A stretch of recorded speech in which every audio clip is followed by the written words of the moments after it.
What is up, DS3TV? We are back for another video here today, and yeah, so Genghis Khan, episode 2, Rivalry of Blood Brothers, the Rivalry of Blood Brothers, extra history number 2. And I think this is what we're gonna find out, why he couldn't live, like why he, not why he couldn't, like live the life he wanted to live. It was, basically we're gonna find out what happened when they tried to go kill his wife because they were mad that he got married. So, yeah, let's get into it and play. Morning just before dawn. In Temujin's camp, the family sleeps peacefully, thinking their troubles are behind them. They are very wrong. Even now, 300 Merkit soldiers thunder towards them on horseback, eager for a fight.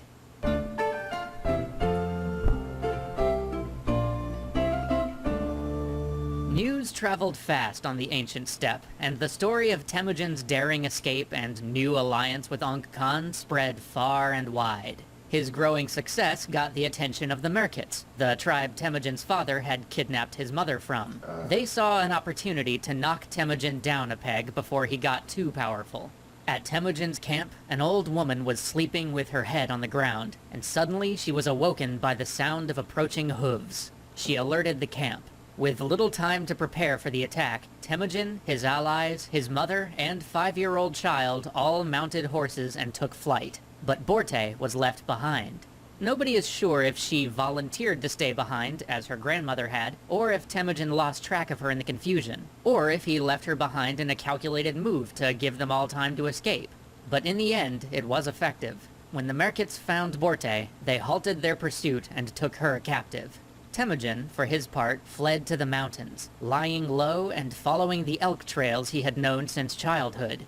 4 days later, he emerged, and seeing that the coast was clear, was overcome with gratitude for having survived. He vowed to always honor the mountains as the place of his deliverance. Temujin saw his survival as a sign that he was special in the eyes of the spirits, truly destined for greatness. But Temujin was devastated at having lost his wife. He had 3 options. He could return to his old camp and his pastoral life, but no matter how much he might build up and acquire for himself, there would always be the constant risk that some other enemy might come along and he would lose it all in another raid. He could head north toward the wooded, isolated lands of his childhood, but those desolate lands lacked pasture for animals. Living there would require his family to scrape by as he had in childhood, fishing and trapping and catching birds. It would be a safe life, but neither prosperous nor honorable. The third option was to follow the river south to seek the help of his patron Ong Khan. Though Temujin had declined the offer to take a position under Ong Khan's authority a year ago, now that his newly built life was shattered, it seemed the only way to recover his bride. Ong Khan was enraged that the Merkits had acted against someone under his protection, and offered Temujin 20,000 warriors to retaliate against them. Well, that's good. He also suggested that they enlist the help of his childhood friend and blood brother, Jamuka, who had become Khan of his own tribe by this time. Jamuka had experienced his own adversities, having been captured by the Merkits and forced into slavery just as Temujin had. But he too had escaped. He had built his own following and was now head of his own clan. He was eager for a chance to take revenge on the Merkits, and to help his blood brother, providing another 2 cavalry divisions to Temujin's force. They sent messengers back and forth across the steppe, arranging where and when to meet. Jamuka arrived at the appointed time and place, but Temujin and Ong Khan's forces took their time, meeting up along the way before proceeding to the rendezvous.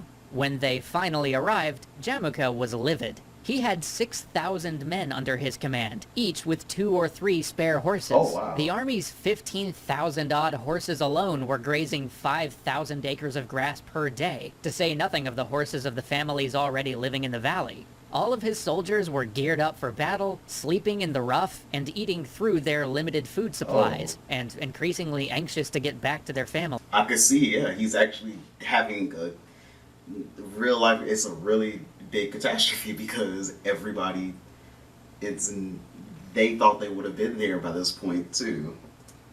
And moreover, such an enormous force of men and horses were not exactly inconspicuous. Any wandering merchant might have seen what was going down and galloped off to warn the others. Yeah. Jamukha scolded Khan and Temujin, who were like, yeah, fair enough, our bad. Okay. The combined armies made their way north to the merchant camp, but this was the beginning of a rift between Temujin and Jamukha that would only continue to grow. The merchants lay in wait across a river. Each soldier built a float of reeds and swam across with a horse. The operation was too large to be a total surprise, but as soon as the merchants realized what was happening, they panicked and scattered. Temujin frantically searched the camp for his wife, calling out her name. Now, Borte didn't realize that it was Temujin himself coming to rescue her. Any number of raiders or rivals might have been attacking, and she was not up for being captured again, so she was fleeing with the rest of the war prisoners. But when she heard Temujin's voice over the fray, she recognized it, and sprinted through the battle towards him.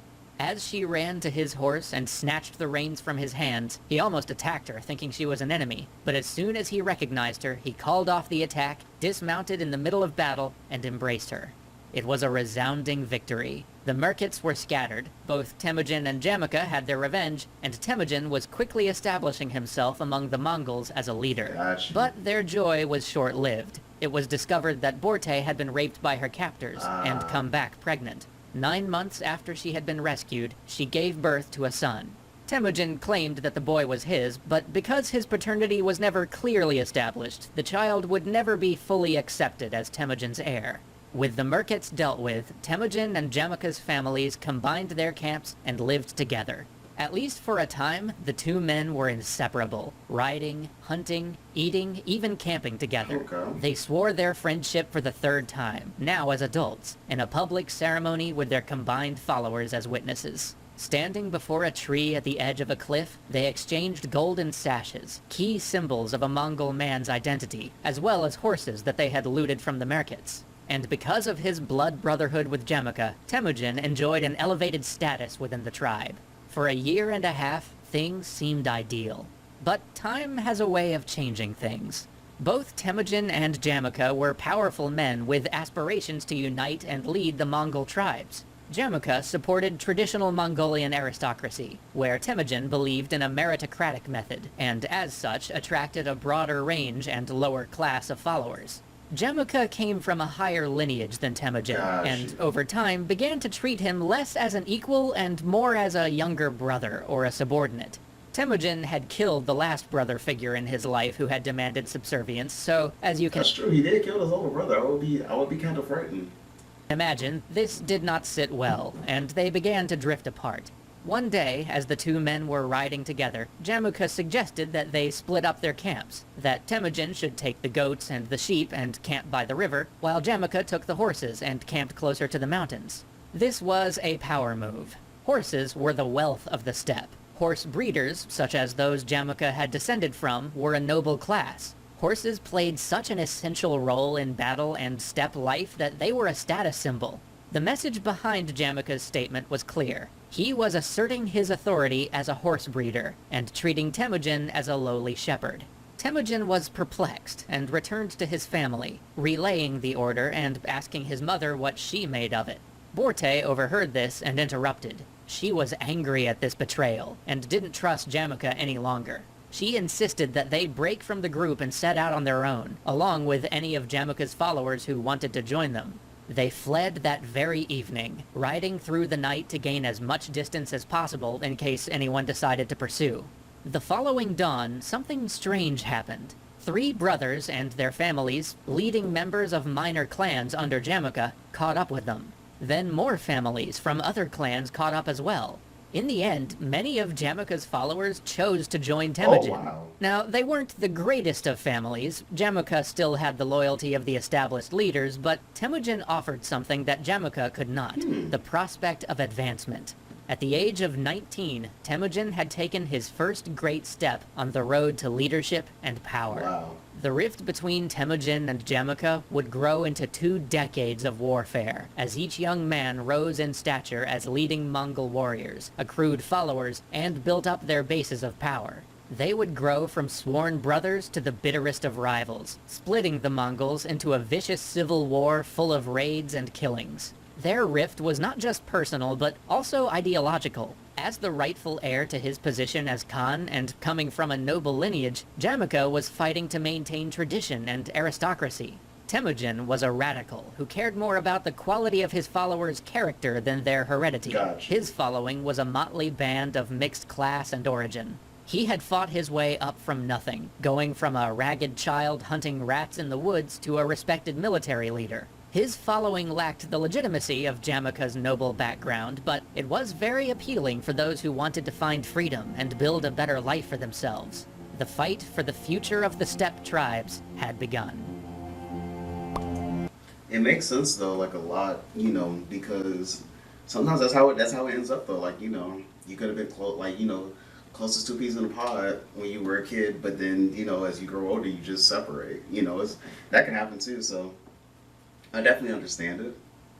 But yeah, talk to you guys in the next video. Also, thank you guys for getting me up to 725 subscribers by the time I'm making this video.